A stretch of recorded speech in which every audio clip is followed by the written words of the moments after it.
Hello friends, welcome to Max One channel. இன்றைக்கி நம்ம வீடியோவில் வந்து என்ன பார்க்க போகிறோம்னா, நம்ம சப்ஸ்கிரைபரில் ஒருத்தவங்க வந்து சமான பின்னங்கள் பற்றி கேட்டிருந்தாங்க. அதை பற்றி இந்த வீடியோவில் தெரிஞ்சுக்கலாம். இப்போ பாருங்கள், இந்த ஒரு பாக்ஸை நான் 2 சம பகுதிகளாக பிரிச்சுருக்கேன். இதுக்கு உங்களுக்கு டிஃப்ரெண்ட் தெரியணும் அப்படிங்கிறதுக்காக தான் வந்து இதை வந்து பென்சிலால் ஷேட் பண்ணியிருக்கேன்.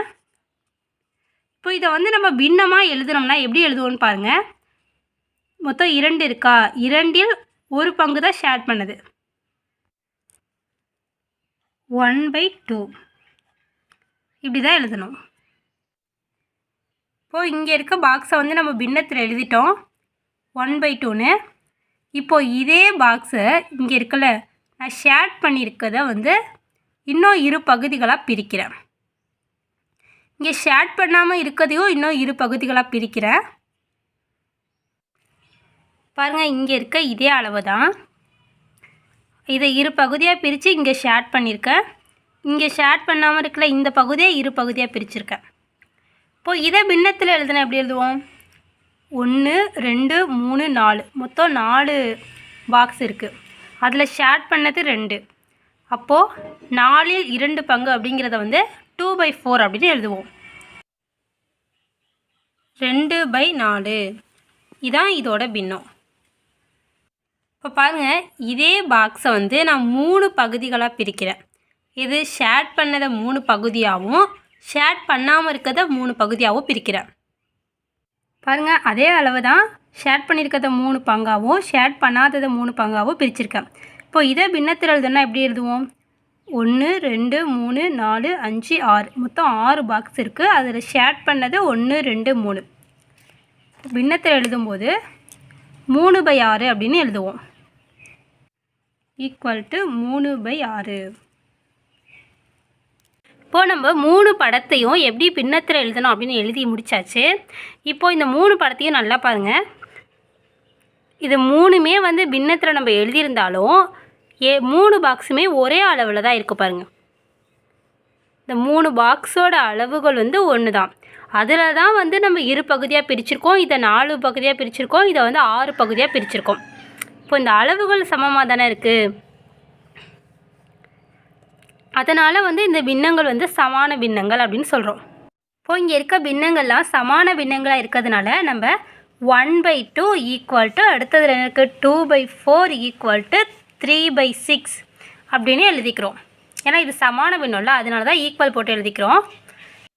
பாருங்கள், நம்ம ஃபஸ்ட்டு இருக்க 1/2, இப்போ இங்கே இருக்க 2/4 அப்படின்னு இருக்குல்ல, இதை வந்து நம்ம 1/2 × 2/2.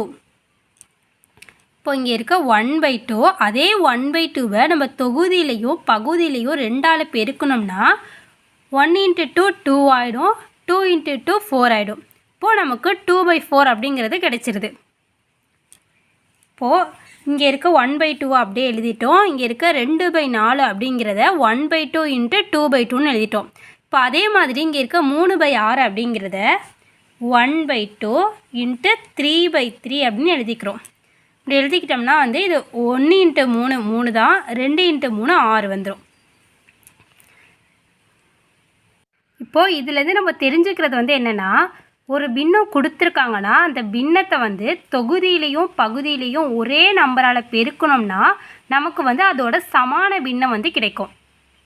இப்போ இங்கே 1/2 அப்படின்னு இருக்குது. இதை வந்து நம்ம 2ஆல் பெருக்கும்போது அதோட சமான பின்னம் 2/4 அப்படிங்கிறது கிடைச்சிருக்கு.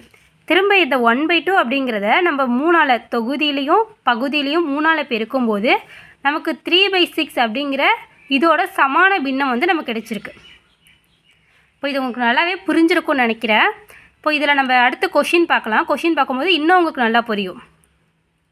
இந்த விஷயத்தை மட்டும் நல்லா தெரிஞ்சுக்கோங்க. நான் திரும்ப திரும்ப சொல்கிறேன்.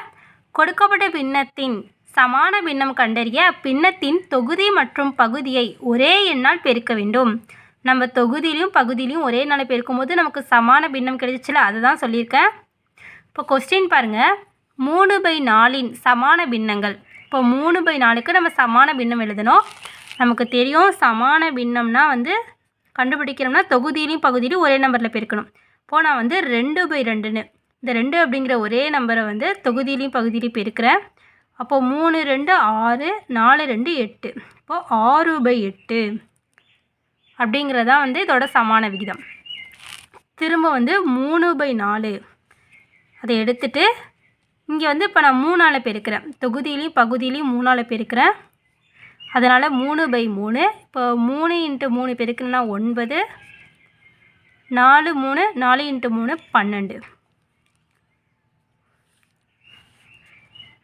இப்போ திரும்ப வந்து 3/4 அப்படிங்கிறத வந்து 4ஆல் தொகுதியிலையும் பகுதியிலையும் பெருக்கிறேன். இப்போ 4 3 12. 4 4 16. இப்போது 3/4ஓட சமான பின்னங்கள் என்னென்னு பாருங்கள். 6/8 = 9/12 = 12/16. இப்போ இதுதான் வந்து 3/4ஓட சமான விகிதங்கள். இப்போ அடுத்த கொஷின் பார்க்கலாம். இப்போது 2/7 சமான பின்னங்கள் கேட்குறாங்க. நம்ம சமான பின்னம் கண்டுபிடிக்கணும்னா வந்து ஒரே நம்பரால் தொகுதியிலையும் பகுதியிலையும் பெருக்கணும். இப்போ 2/7 அப்படிங்கிறது வந்து 2/2 பெருக்குவோம். 2 × 2 4. 7 2 14. திரும்ப வந்து 2/7 வந்து 3ஆல் பெருக்கலாம். 3/3. இப்போது 2 3 6. 7 3 21. இப்போ வந்து 2/7 அப்படிங்கிறத வந்து 4ஆல் பெருக்கலாம். 4/4.